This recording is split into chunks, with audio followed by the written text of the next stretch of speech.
Welcome to Unbound, the podcast with Beth Curry, author, storyteller, and survivor. This is where books meet real life, where Beth reads chapters from her work and breaks free from the traditional audiobook format, diving deeper into the personal experiences, lessons, and liberation behind every page. Nothing is off limits. Let's get unbound. Hello, everyone. Welcome to a special off-script episode of Unbound with Beth Curry. I'm your host, Linda Carmichael. My humor is stupid. But doesn't Linda Carmichael sound like someone who would have a podcast? Like a very serious podcast about finance or real estate. Anyway, it's me, you know this. So you've been sending in questions through Facebook, Instagram, TikTok, YouTube. It's kind of all over the place. Email, carrier pigeon, everywhere. And sometimes I'm not able to get to them all, especially the more personal ones that may not fit so much after an episode or after a chapter read. So I thought it was probably time to answer some of them in the form of this special episode. And there will be other special episodes down the road that don't just consist of Q&A. I'm hoping to have some guests and stuff down the road. I've got some people throwing some ideas my way, and we'll see how it goes. So I'm just going to jump right into this. So the first question comes from Jim in the Facebook group. Jim says, I'm all caught up with your podcasts. My main wonder is, do you take time for yourself and take vacations away from home for a week or more? Bold of you to assume I'm not recording this from a beach in Tahiti right now, Jim. Honestly, vacations are complicated. I can't do too long right now unless I go away by myself, which, let's be real, would just turn into me sitting in a hotel room working on something, writing something, and just convincing myself that it counts as relaxation. But I do try to take breaks when I can. Usually it's long weekends rather than full weeks. And by vacation, I mean I only check my email 12 times instead of 40. I know that you and I are friends on Facebook, so you do see that I do travel a little bit, but, I don't always post everything, and I do try to get some fun in, when I go away. I am looking forward to something a little bit longer coming up soon. A little bit further, a little bit longer. Not sure how much I'm going to share about that, though. At least not yet. Thank you, though. Thank you for listening. And I think I should give you some sort of an award for being the first in the group to say, literally anything. So thank you for that, Jim. Question 2 comes from Sarah on Instagram. What's your actual morning routine? And please don't say you wake up at 4:30 a.m. and meditate for 2 hours. Thank God you added that caveat, because I was about to lie so hard. My morning routine, my alarm never goes off. I don't negotiate with it for 9 more minutes. I don't stumble to the coffee maker like a zombie in a horror movie. I don't stand there watching it brew because I haven't remembered how to form any thoughts yet that make sense. And I don't finally achieve consciousness somewhere on cup 2. Because none of that is true. Well, it might be half true.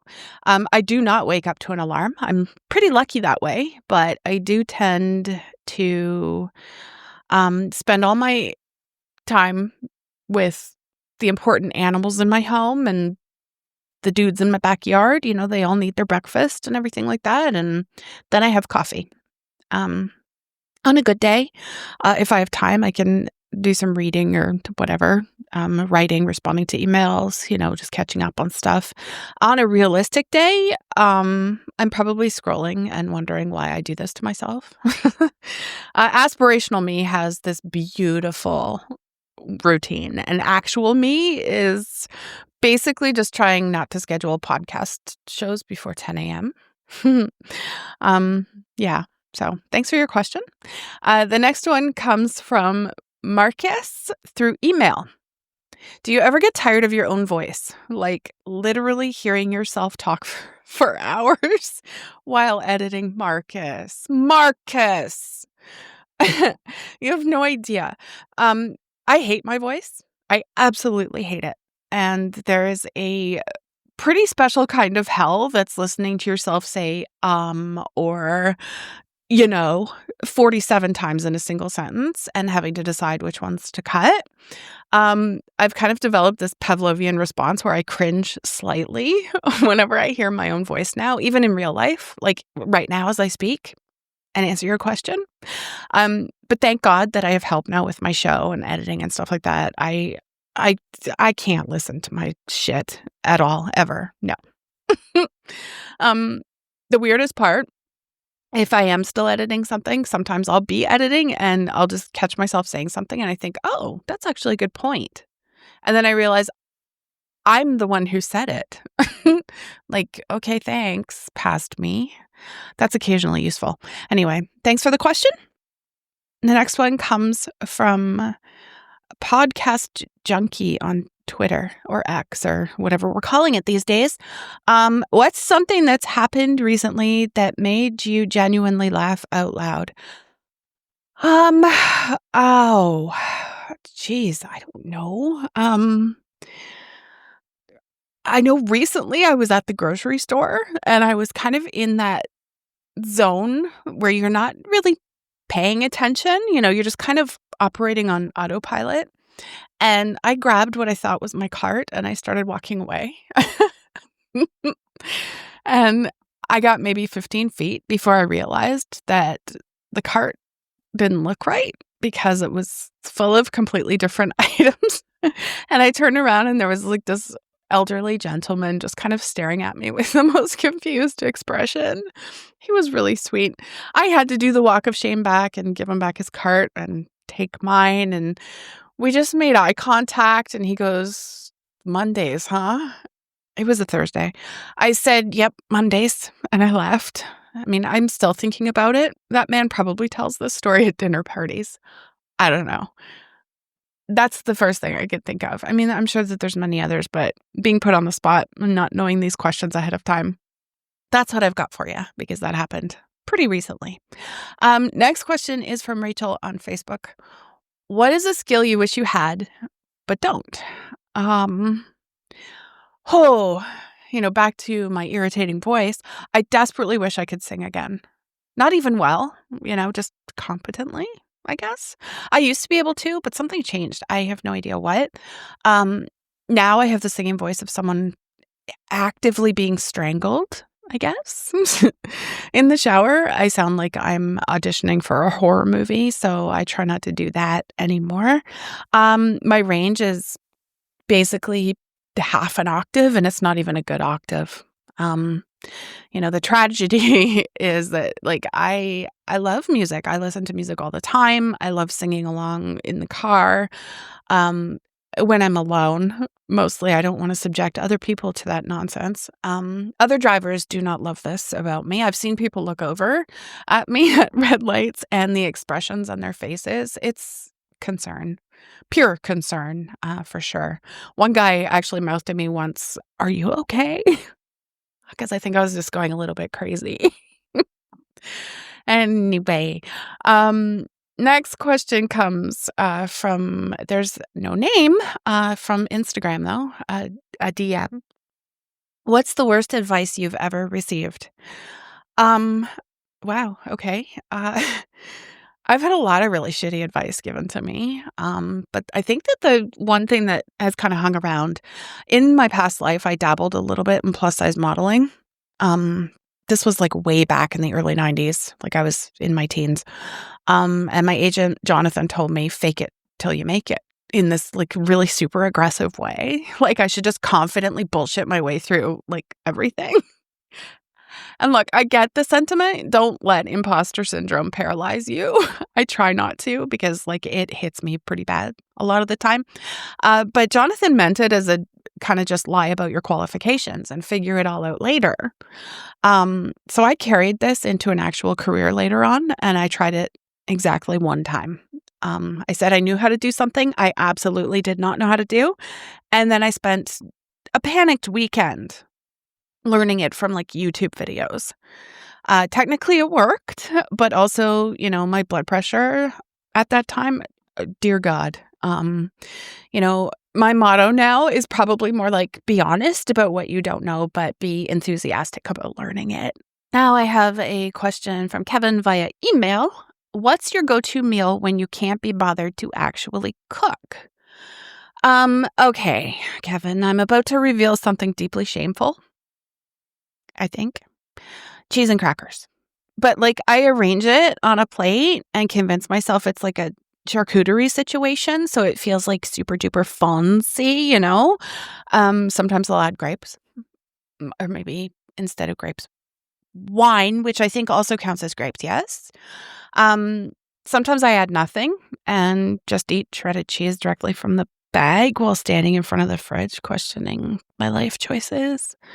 Um, yeah, I think if I'm feeling really ambitious, scrambled eggs for sure. I can make scrambled eggs.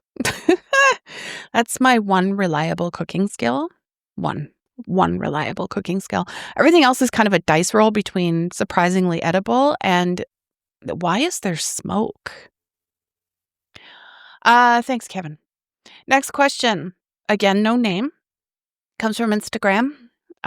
What's your relationship with technology? Oh. Are you an early adopter or do you wait until everyone else figures it out first? Okay. I get it now. I'm the person who waits until like third generation of something coming out and all the bugs are kind of worked out. I am not beta testing shit for anybody. Nobody's paying me for that. I'm not doing it.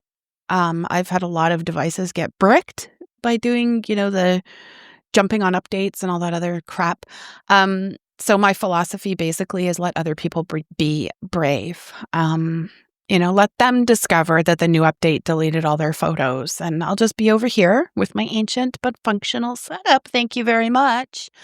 I will say though, I recently had to upgrade something and I spent 3 hours on YouTube watching tutorials made by 19-year-olds who speak entirely in acronyms that I just don't even understand. I mean, cool. I know some of those words individually, but damn, no. So eventually I just called a friend and told them I would pay them in pizza to kind of get it figured out for me. Haven't done that yet, but pro tip, this is called networking.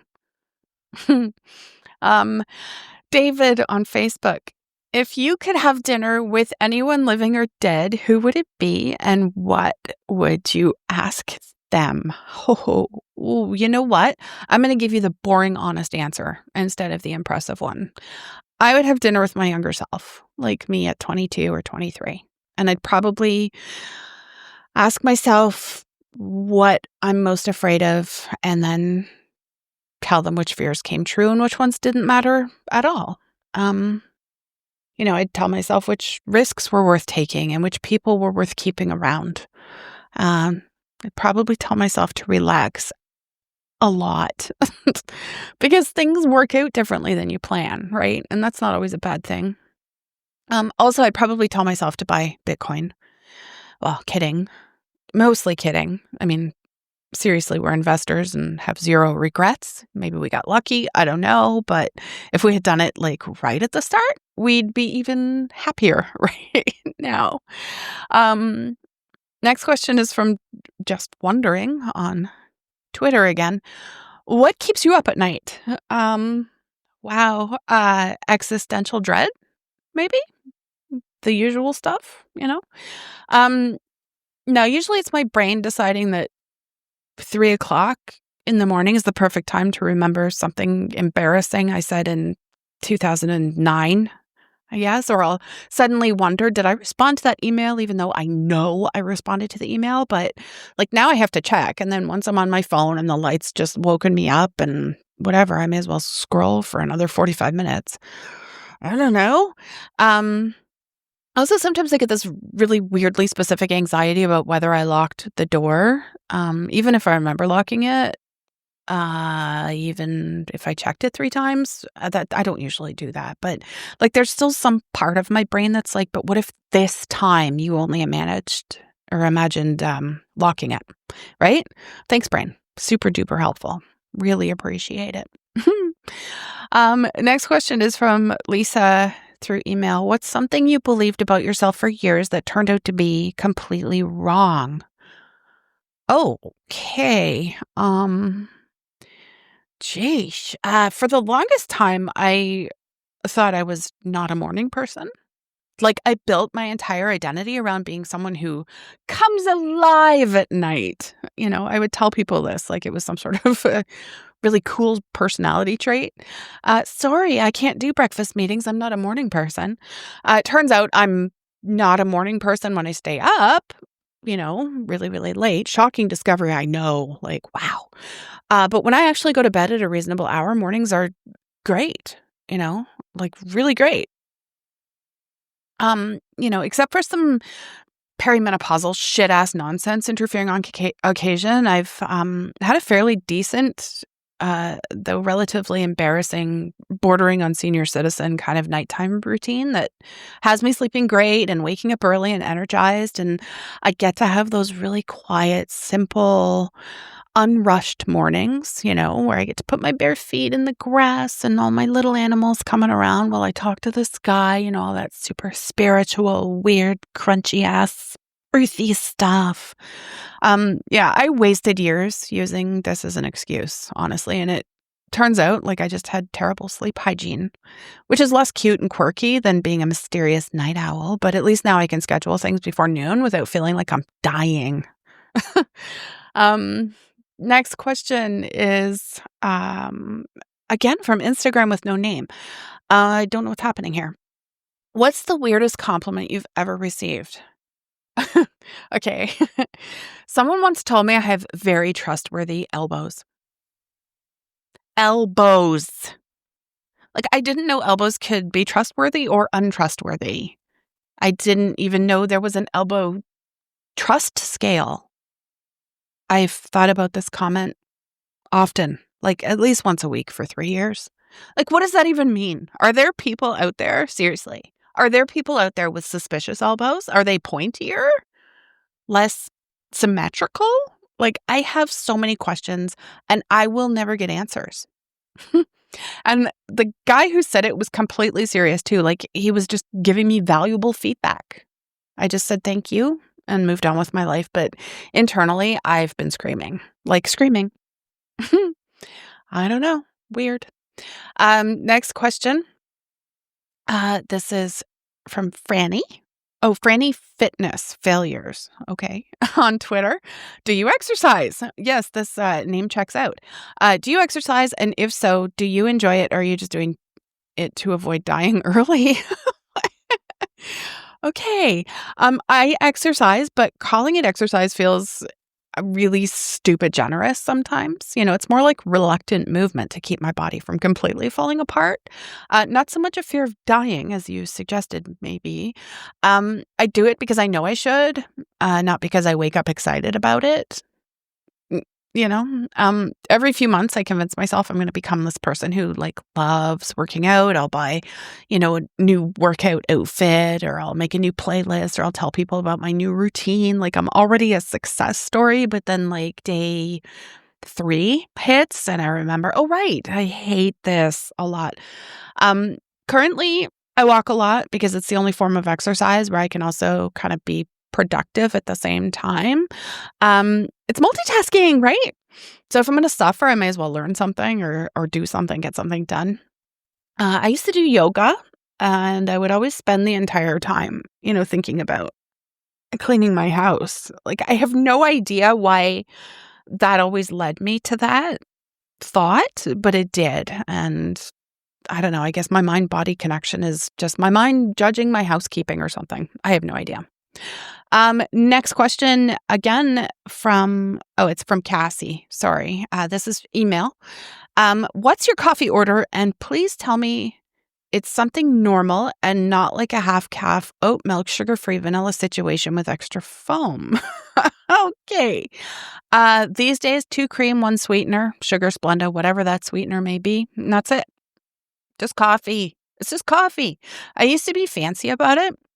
I would order these elaborate drinks with multiple modifiers and feel so very sophisticated. I am not sophisticated in the least. But then I realized, I was spending $6 to $12 on what is essentially a milkshake and calling it coffee. Like, no thanks. So now I drink it kind of simple, not because I'm a purist or anything, but because I'm lazy and it's faster, right? Also, I can make it at home without needing 17 different ingredients and a degree in chemistry. People always act like drinking plain coffee is this tough macho thing. It's not. I just can't be bothered to keep track of all the additions. My brain has limited RAM, and I'm not wasting it on remember if I like 1 pump or 2 pumps of whatever stupid syrup. Anyway, next question is from Jay through email. Oh, okay. I saw Nate's birthday post for you. So what's the story with you two, and what does hashtag NLTL mean? Oh, Jay, you had to go there, didn't you? And Nate with the hashtag, nothing left to lose. That man is chaos. He knows exactly what he's doing. That's not just a caption. That's a threat or a promise. Honestly, with him, it's hard to tell the difference. 35 years. Let me put that in perspective for you, okay? When Nate first showed up in my life, we had like actual landlines. Do you know what that is? I don't even know who you are, but clearly, you're a friend of his. So, landlines. These are like phones, actual cords attached to walls. Okay? We didn't text. We passed notes. The Berlin Wall was still standing. You understand what I'm saying? Like, this goes back, way back. Here's the thing, though, about someone like who's known you for 35 years. They have information. They know where the bodies are buried. Metaphorically speaking, of course. Well, mostly metaphorically.